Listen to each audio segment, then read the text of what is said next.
Hey, everybody, welcome to this week's Star Report. This is Jason, and it is Wednesday, March the 22nd, or 3/22/23. And let's jump right in to the solar weather that's happening. The sun, as we know, affects us electromagnetically and geomagnetically, so it affects the Earth that we are grounded to and the cosmos for which our electrical field reaches. And so when it is active, it does certain things to our psychology because we are electro beings, electrochemical beings. And so basically, our minds, our thoughts, our emotions are governed by electrical signals through the body. And so when the sun is doing stuff, it does stuff to us. And as you've known, as you listen to this star report more than once, the sun, when it is active, it causes a couple of things. Usually it's a brain fog. Sometimes it's a rise in cardiac issues if you already have them, or sometimes it feels like an anxiety in the upper chest. And so you can either feel squeezed, like the air pressure is high, or you could feel scattered, like you don't have any grounding, like you're looking for an electrical connection to release a lot of current that is building up in the body. And so this week we have strong solar weather continuing, right? Mostly that's going to be the case every report, but it's always fun to report on it anyway. And it's going to be that way because the Earth is shifting its magnetic poles, right? Which is lowering its resistance or its for all the cosmic weather that's happening, specifically the sun, but also other cosmic rays that come in through the solar system and the galaxy. And so today, the thing that is affecting the Earth the most is this coronal hole. It's a very large one, so it's almost the entire front of the sun. Not necessarily like as wide as round, but like it goes from the bottom up into the upper portions of the top. And so a large coronal hole means that there's a coronal hole stream, which means that there's a plasma stream, which is different than the electromagnetism that usually comes out from the sun. And that sort of comes up against our shield, and that causes our shield to contract, which is compress, which causes earthquakes. And so we saw that as the coronal hole turned towards Earth yesterday, and overnight there's a large earthquake in Afghanistan. If you're living out in California, the bomb cyclone, the winds are higher than would expect for this time of year. And so that kind of weather is typical. And so you might be, with all this newness that's happening in the stars, with the sun adding to the, I guess, magnification of all those energies because they're allowed to get into the planet early enough, and then they're kicked up by the sun's power towards us. You should pay attention to that. And then there were a couple of large CMEs that were off the edges. And so they shouldn't hit the Earth with any intensity, maybe a glancing blow here or there, but nothing to worry about. Not like last week when there was the one off the backside that would have sort of caused satellite disruption. And so that leads us into the stars and what the sun is causing to increase in intensity. We just had the equinox. Happy equinox, everybody. We're in springtime now. And that springtime equinox is this rebirth kind of time, right? Everything's being made new, everything's awakening again, including our own inner self, our inner life, our inner warrior, our inner guru is being renewed, right? It's been in its hibernation, and it's been programmed. Maybe not programmed is not the word. Maybe programmed is the word. It's been programmed by all the changes in the culture and telling us what's happening to us, right? And so we've been hibernating, and now we're becoming awake, and we're able to discern on our own what's happening with that. That was coupled with the new moon. And the new moon is always about a renewal of self, right? So it's a reboot. So it's Control Alt Delete on the possibilities of the inner self, which is going on basically yesterday and today, and maybe even a little bit of Monday. And so it was the equinox, it was the new moon, and then it was the new moon in 0 degrees Aries. And so we are starting the zodiac over, right? The zodiac starts with Aries. Aries is alchemically related to the higher mind or the spiritual self, right? The idea of the golden fleece with Jason and the Argonauts, where he went and sought this thing and had sound healers with him, Orpheus, and these great warriors, where he was traveling or traversing the waters, the spiritualness, or the plasma, or the deep space, right? Looking and searching for the source of this higher mind, this golden fleece. That's what's associated with Aries, right? And so we are beginning again up at the top of the head, right? You want to think that the zodiac starts at the top of the head and works its way down, almost as if it's following the toroidal field of our aura as it sort of reboots and recreates everything else, right? So usually our aura is spinning pretty fast, but when you think about what the zodiac's doing, and the zodiac is just slowly moving down each sign and then coming back up. And so we're moving into the Aries. And so that's also happening currently right now. And also there is an Aries stellium. And so stellium means that there's about 4 heavenly bodies, or not solar bodies. Heavenly bodies, space bodies that are in the sign, right? As the zodiac's got a little sign, and so it's in the sign. Although I believe Aries is over there. I can't tell about opposite in the camera, but nonetheless, Aries, the Aries stellium is intensified today, Wednesday. Now we're into today's weather. It had Chiron, Neptune, Mercury, and the Sun, right? And so Chiron are old wounds, Neptune are higher spiritual abilities, Mercury our ability to communicate both with ourselves and with others about these spiritual truths that we're starting to understand. The Sun, which we just talked about, its weather is in that sign too, right? So the intensity of the Sun is giving us the ability to act, right? Solar energy is masculine or active, right? So the doing, the point. And then now the Moon is into Aries today. And so the Moon, being the new moon, is about creating the capacity, right? So the space for the doing to happen in. And so that energy of the Aries stellium is, we've really sort of come to this new place where we have the capacity to, instead of receive what we were under our hibernation, what the world is, we're in the position to discover what the world is with our own inner knowledge, right? And then communicate that to ourselves in a way with the Mercury energy, despite any times where we might have miscommunicated that or misunderstood that and gotten smacked for it, Chiron, our wounds, and then being able to not concretely necessarily look at rights and wrongs, but the spiritual understanding of what has been done and how have we evolved because of it as a higher spiritual being. That's Neptune. So that's a lot of intense energy that's being powered by the Sun, this Aries stellium, the zodiac starting over, and that's just leading us into more stuff, which is tomorrow, Thursday. Actually, one more side note on today, 322. 322 is what's the word for it? It's a conspiracy number.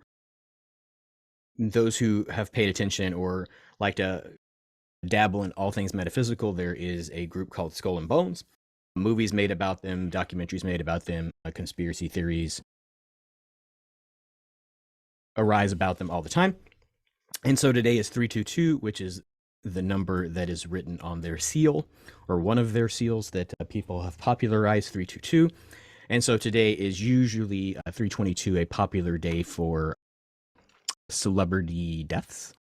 So look for long-standing people that were important to society and culture, to maybe old age or young age, be in the news today for having passed away and moved on, right?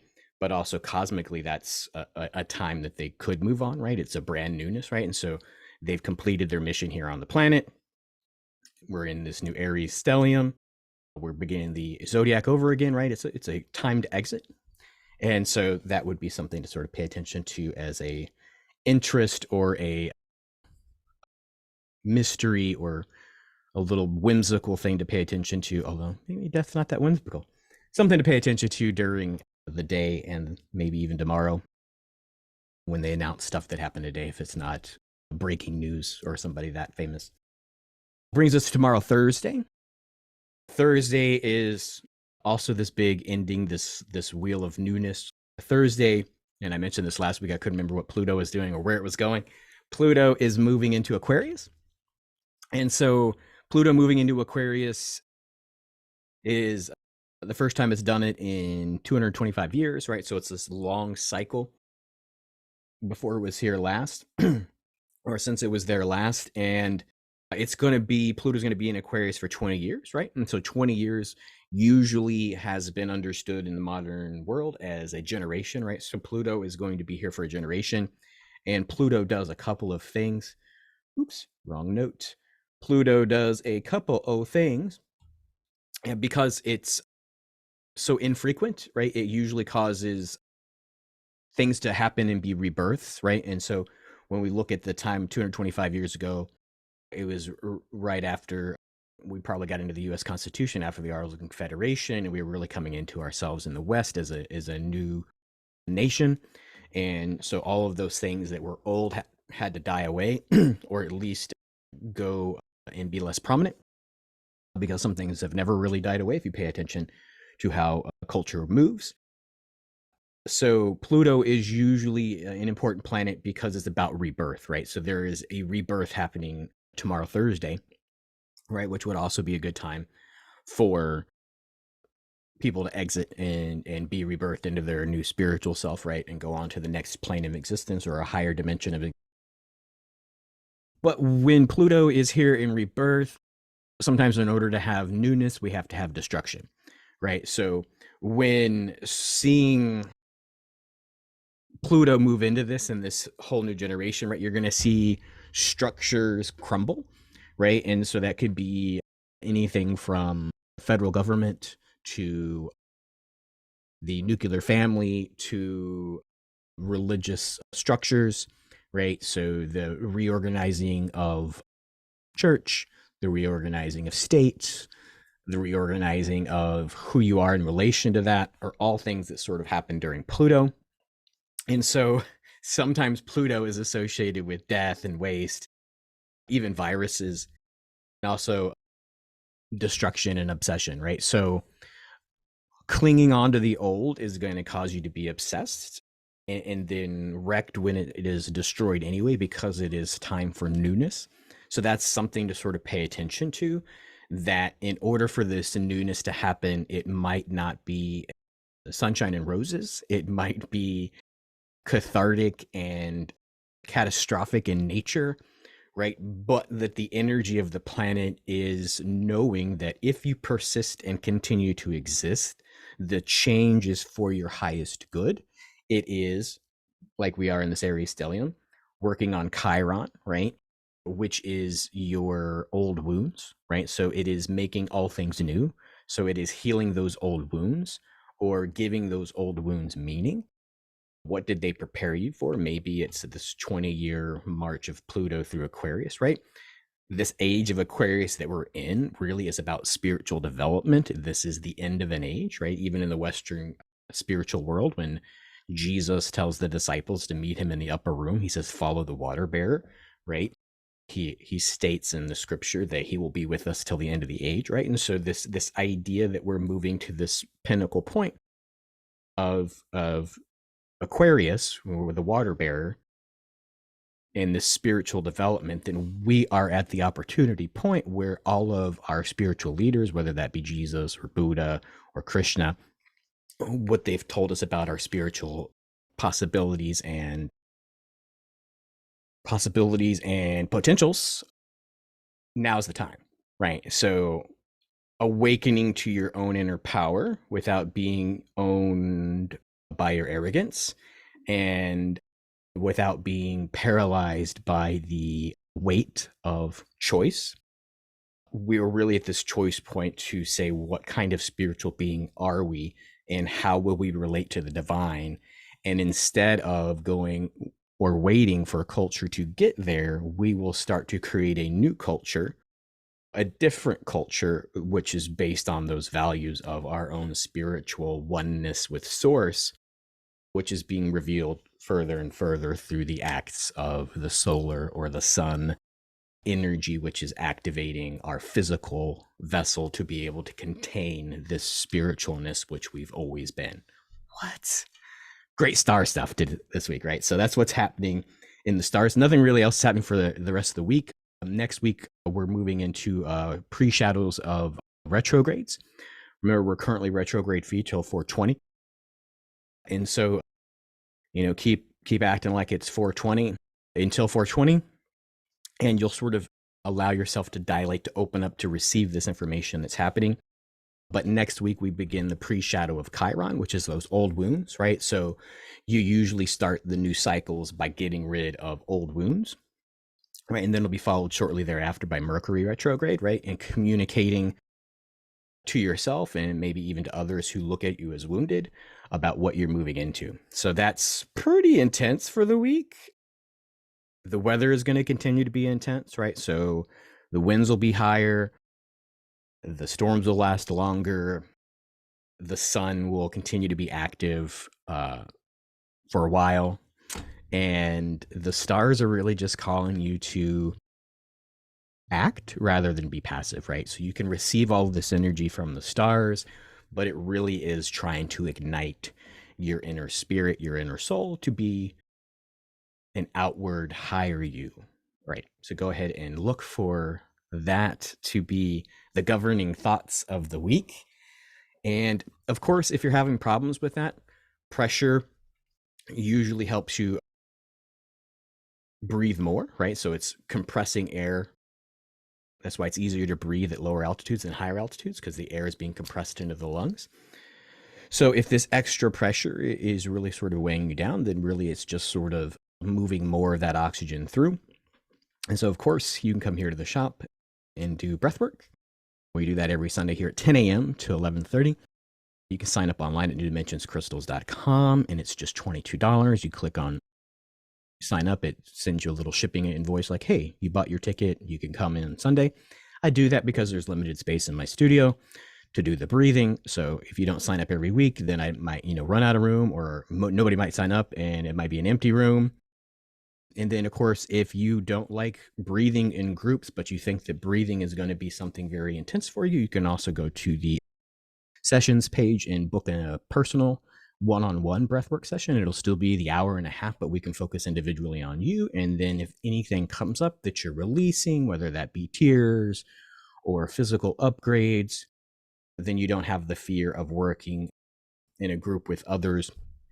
Although a plug for working with others, it's like rowing. If we're in a boat and more of us are rowing, then we get more spiritual progress with less. But I can guide you as an individual to work just as hard and get just as far if you would rather do that on your own. Those price differences are different, but the result is good in both cases. So I think that's everything I have to say. Maybe I've talked too long, maybe I've said too much, but until next time, until next week, I'm Jason at New Dimensions Crystals in downtown Brenham, wishing you many blessings.